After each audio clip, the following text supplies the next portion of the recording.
Hello guys! Gagawa tayo ngayon ng bilo-bilo. Bilo-bilong malagkit at ang ilalahok natin sa bilo-bilo ay ang kamuting kahoy in Tagalog, yuca in Espanyol, cassava cake in English. Ayan, nabalatan na natin guys ang kalahati. Ngayon ay ating hihiwain ng square na maliliit. Nakaready na ang ating bandeha. Diyan natin ihahagis o ilalagay ang bibilugin nating bilo-bilong malagkit. Eto na, lalagyan natin ng medyo maligamgam na tubig. Ayan, kailangan guys ang paglalagay ng maligamgam na tubig ay hinay-hinay. Huwag dapat susobra. Saka natin dagdagan kapag kulang. Ayan, kailangan guys, dahan-dahan at kailangan pasensya sa paggagawa ng bilo-bilo. Ayan, kailangan huwag susobra sa tubig.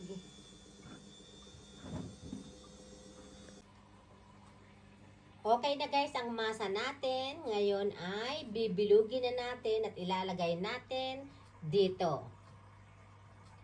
Ayan guys, ready na ang ating masa.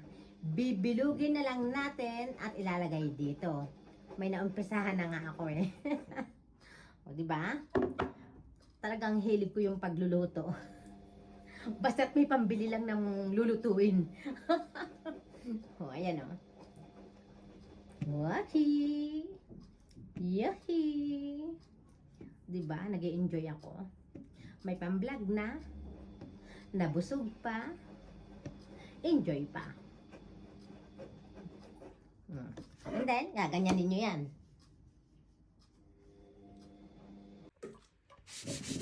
Ayan guys, tapos na ang ating bilo-bilong malagkit. Umpisahan natin guys. Ayan, maglagay tayo ng purong gata. Gata ng niyog.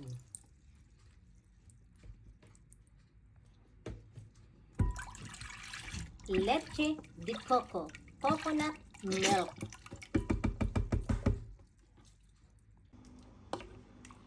Ayan guys, pakukuluan natin ito at kapag kumulo, ang una nating ilalagay ay ang yuca o kamuting kahoy. Kumukulo na guys ang ating gata. Ngayon, ilagay natin ang yuca. Ayan. Pag kumulo yan, ilalagay naman natin ang malagkit. Ayan. Pakukuluin natin. Ayan, kumukulo na ang ating kamote o yuca. Ngayon naman guys, ang ilalagay natin ay ang bilo-bilo. Ayan. Ang bango niya guys, kasi marami ang gata. Kapag lumutang guys ang bilo-bilo, ibig sabihin nun ay luto na. Saka natin lalagyan ng asukal.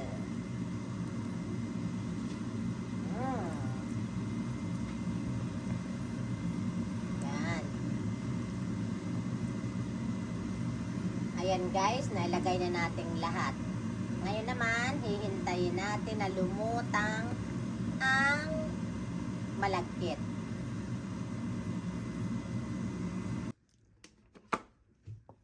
Lumutang na guys ang ating bilo-bilo o malagkit. Ayan. Ngayon lalagyan natin guys ng asukal.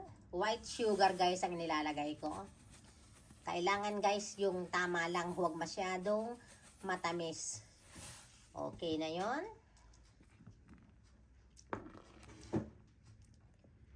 Ayan. Ayan guys, lumutang ng lahat. Ngayon naman ang isusunod natin ay ang mais. Ayan, lagyan natin ng mais. Magkakamas todo. Lagyan natin ng makis. Ayan. Mais naman ang ilalagay natin. Nung nakaraan ay sago. Ngayon naman ay mais. Okay, 10 minutes more. Luto na yan. Ayan guys, luto na ang ating matamis na bilo-bilo na may halong kamuting kahoy o cassava cake. Kita nyo guys, oh. Ang sarap. Wala nang pag-asang pumayat. Diba? Yan. Medyo maraming sabaw pero mamaya maiiga yan. Super yummy, yummy guys. Kain tayo. It's merienda time.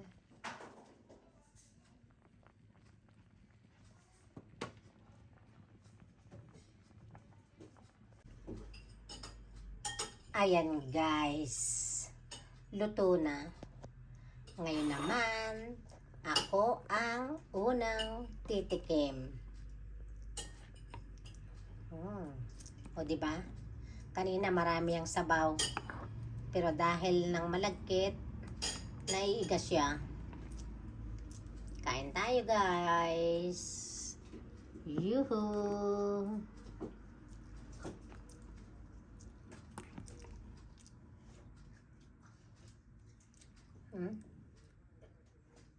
Sarap. Busog-lusog na naman to guys. Busog, lusog ang Batanggenya. Kain tayo guys. Ginataang bilo-bilo na may kasamang mais at yuca. Thank you guys. Thank you so much for watching. Super yummy and delicious. ¿Qué comes? El dulce. ¿Está rico? Sí. Yummy? Sinubukan ko kung pwede siyang kumain. Ayan, binabantayan ko kasi first time niyang kumain ng matamis na bilo-bilo. Y yuca. A ver. Dili que está rico. Rico. ¿Te gusta mucho? Muy bien.